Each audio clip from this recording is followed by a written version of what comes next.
DarhJ2005 grew up in Houston and lives in Alaska. He has reported frequently from Iraq, wrote a book called Beyond the Green Zone, Dispatches from an Unembedded Journalist in Occupied Iraq. His new book is The Will to Resist, Soldiers Who Refuse to Fight in Iraq and Afghanistan. It comes out at a time when soldiers like Victor Augusto are refusing to fight in Obama's Afghanistan war. This is from an interview I did with him in 2005, and we talk about Fallujah, Iraq. I was in Fallujah in April during the first siege of the city. I spent a couple of days in there, and then I went back in May several times to document what happened during the siege. And then the November siege, it was impossible to get in the city, so I covered that one by interviewing doctors and Fallujah refugees.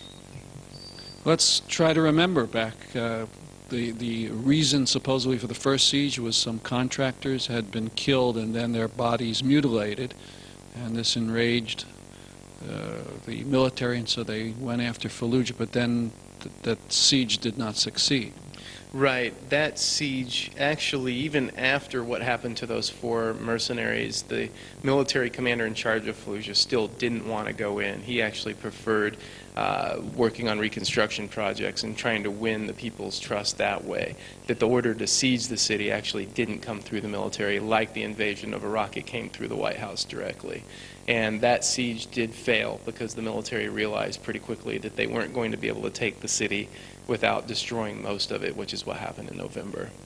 So what did you see when you were there in Fallujah? When I was in there in April, what I saw was, and I went in during a so-called ceasefire, according to Paul Bremer, the administrator of Iraq at that time of the CPA.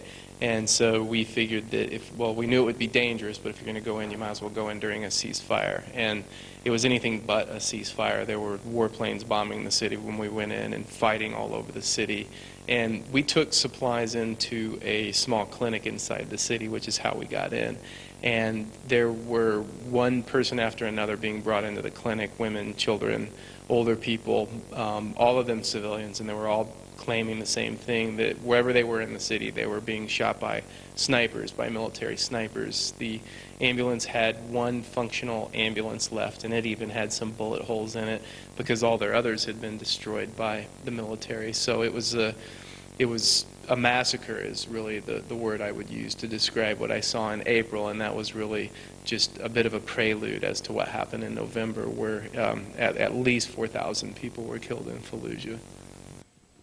Jamail will be speaking in Hartford's Bushnell Park Sunday, September 20th. For more details, go to our website, thestruggle.org.